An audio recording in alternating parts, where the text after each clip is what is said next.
Hey everybody. It's been a while since I've posted, probably over a year.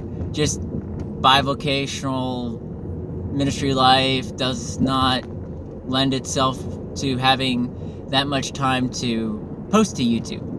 And yeah, a lot of life has gotten in the way, financial issues, medical issues. But I'm going to try getting back into it, so you might get a lot of these driving videos, because that might be the only time I have to video some of these, and I'll just post them straight up. You get live unedited cut. You get to tell how much my attention deficit messes with my speech pattern.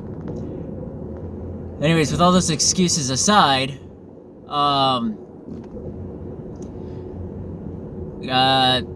get to the topic at hand. I've been 3 years overdue to replace my carry ammunition. About 3 years ago, maybe 4, whatever. I bought my Glock 19, which is really like the iPhone of the carry gun world, but that's not the topic of this video. But when I bought about 50 rounds, 50, 60-ish rounds worth of federal 124 grain HST rounds. From the analysis I've seen and the reputation it has, the fact that I believe that's the round the FBI carries and police departments carry, blah blah, stuff like that. I had used it in my shield and trusted it in my shield, and I just bought it for my Glock. Well, that was 3 years ago, and that's 3 years of moving from Georgia to Missouri, and 3 years worth of weather changes in Missouri, from the freezing winters to the mediocre summers. Summers here aren't hot. If you've ever swam in the humidity and the heat of the deep southeast, yeah, the stuff in the Midwest is nothing. Anyways, the ammunition has been through that many weather changes, and I've left it in my car. Even did a road trip to Virginia and stuff like that. But so that ammunition has gone through 3 years of that, and I either haven't had the money to change ammunition, or it just skipped my mind. The other day I was listening to the Student of the Gun podcast, and Paul Markle had brought up that you should change your carry ammunition every year, and I realized, yeah, I'm about 3 cycles of that overdue. So I was on the lookout for some new ammo.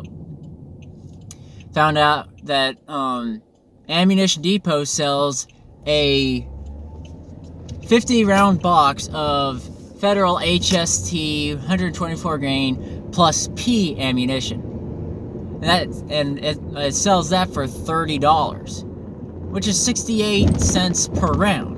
I was like, oh yeah, I'll get that. I had a little bit extra money, and even with shipping, it was $44. But even still, that's less than $1 per round, and for defensive ammo, that is a deal. Not only that, but I've been looking into plus P ammunition, because I just hear it can deliver better results from a handgun round, because handguns are naturally underpowered and all, and you need all the help you can get with expansion and wound channel and all that stuff if you have to use it in a defensive purpose. And if you use it lethally, like you're legally required to, you need, with a handgun round, you need all the help you can get with all the factors I explained. So plus P gives you a better chance of all of that happening with lethality and all that. Well, I bought it, put it in my handgun, and haven't tested it yet, but with the reputation Glocks have, I've put a variety of rounds through my handgun, both hollow point, well, not really hollow points, but I've used various 9mm ball rounds through my Glock and different stuff like that, and I trust it enough, and Federal has a good reputation of the precision making of their ammunition, so I trusted it. But I want to get your all thoughts on it. Would you use plus P ammo, or do you use plus P ammo in your handgun? Why or why not? And my reasoning for using it is pretty much like I said. Since handgun rounds are pretty much guaranteed not to kill on the spot. They might bleed out, but it's not going to completely incapacitate them like a rifle or shotgun will. Just ballistics, lethality stuff, that's going to happen. And since it's a lethal weapon, you're legally required to use it lethally. I decided to try the plus P rounds. And sure, if you look at chronograph, you might get a 50 foot per second difference, or if you're lucky, 100 foot per second difference from the plus P to the regular ammunition. But I'll take that extra help.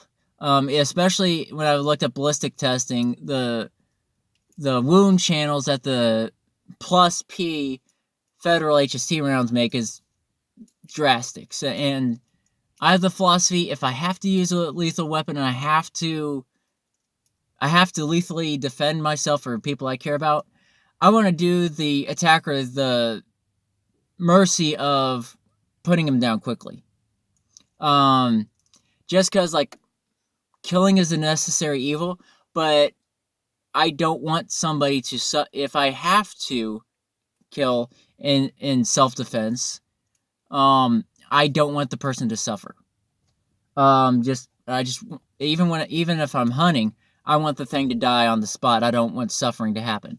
So the plus P rounds have a greater probability of making that happen. There again, if I'm ever in the situation where I have to defend myself lethally.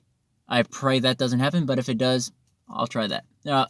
I would rather have the increased probability of less suffering than pretty much knowing that they're going to suffer before they go.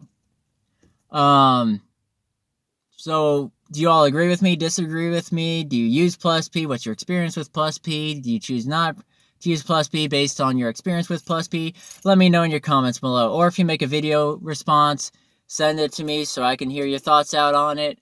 And I'd appreciate the feedback. And with that, I'll remind you to walk a Christian walk and carry a loaded Glock.